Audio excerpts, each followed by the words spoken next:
વડોદરા કોર્પોરેશનના સત્તાધીશો અંદરો અંદરની લડાઈના કારણે હવે મીડિયાને નિશાન બનાવી રહ્યા છે. જે ઘટનાની વડોદરા મીડિયા ક્લબની બેઠકમાં નિંદા કરી મહત્વનો નિર્ણય લેવામાં આવ્યો છે. મીડિયા અને સરકાર એકબીજાના પર્યાય છે. સરકાર મીડિયા મારફતે પોતાની યોજનાઓ અને જાહેરાતો નાગરિકો સુધી પહોંચાડે છે, ત્યારે મીડિયા અને સરકાર બંનેના સંબંધો સુમેળભર્યા બની રહે તે લોકશાહીમાં ખૂબ જરૂરી છે. પણ વડોદરામાં ભાજપ શાસિત કોર્પોરેશનના શાસકો સત્તાના નશામાં ચૂર થઈ ગયા છે. છેલ્લા ઘણા સમયથી વડોદરા કોર્પોરેશનના ભાજપ શાસકો અને હોદ્દેદારો મીડિયાને યેન કેન પ્રકારે ટાર્ગેટ કરી રહ્યા છે. શાસકો વચ્ચે અંદરો અંદર લડાઈ ચાલી રહી છે, જેને લઈ મીડિયાને ટાર્ગેટ કરવામાં આવી રહ્યું છે. મીડિયાની સ્વતંત્રતા પર તરાપ મારવાની કોશિશ કરવામાં આવી રહી છે. લોકશાહીમાં મીડિયા ચોથી જાગીર છે, જેને રોકવાનો પ્રયાસ વડોદરા પાલિકાના હોદ્દેદારો કરી રહ્યા છે. મીડિયાને સવાલ ન પૂછવા, ઓફિસમાં નહીં ઘૂસવા દઈએ તેવી ધમકી આપી, કોર્પોરેશનમાં પ્રવેશ પર પ્રતિબંધ લગાવો જેવા નિર્ણયો લઈ પૂર્વ પ્રધાનમંત્રી ઇન્દિરા ગાંધીએ જે ઇમરજન્સી લાદી હતી તેની યાદ તાજી કરી રહ્યા છે. આજે આ તમામ ઘટનાઓને લઈ વડોદરા મીડિયા ક્લબના પ્રમુખ અજયભાઈ દવેની અધ્યક્ષતામાં સર્કિટ હાઉસમાં બેઠક યોજવામાં આવી.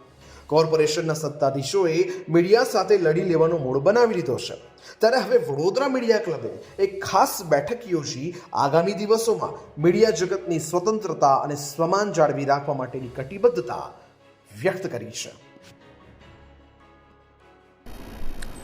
શહેરની લાખોની જનતાની સુખાકારીની જેમની જવાબદારી છે, વિકાસની નહીં કે વિનાશની જેમની જવાબદારી છે, એવી પાલિકામાં આજકાલ શું બની રહ્યું છે સૌ કોઈ જાણે છે. મીડિયાને ટાર્ગેટ કરીને પોતાના પ્રાઇવેટ સ્કોર સેટલ કરવાનો એક ધંધો ચાલી રહ્યો છે. કારણ આખરી વર્ષ છે, અનેકને ખબર છે કે એમને ટિકિટ મળવાની જ નથી, એટલે જતાં જતાં બીજાનું પણ પૂરું કરી નાખવું એવી કદાચ માનસિકતા ધરાવતા તત્વોએ ગઈકાલે શું કર્યું અને અગાઉ પણ શું કર્યું છે એની સૌને જાણકારી છે. કોઈ લડાઈની શરૂઆત કરે તો અંત લાવવાની જવાબદારી અમારી પણ છે, કારણ કે આ તો પ્રજાને માટે લડત અમારે પણ લડવી પડે એમ છે. જે જીપીએમસી એક્ટમાં કોઈ પ્રોવિઝન જ નથી અને એવી જાહેરાતો કોઈ ડાયસ પરથી કરતું હોય તો એ ચલાવી ના લેવાય.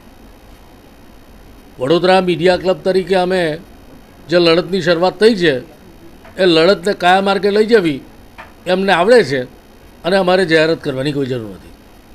પરંતુ જેમણે શરૂ કરી છે આ લડાઈ એમણે સમજવું જોઈએ કે અંત એમના લાભમાં નહીં હોય.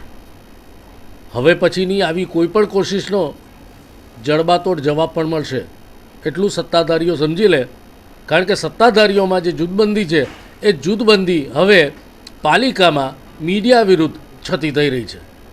મીડિયાના કોઈને હાથો બનાવીને પોતાના સ્કોર સેટલ કરવાનો જે ધંધો છે એ ધંધો બંધ કરવાની જરૂર છે, બાકી તો પરિણામ ભોગવવા તૈયાર રહેજો.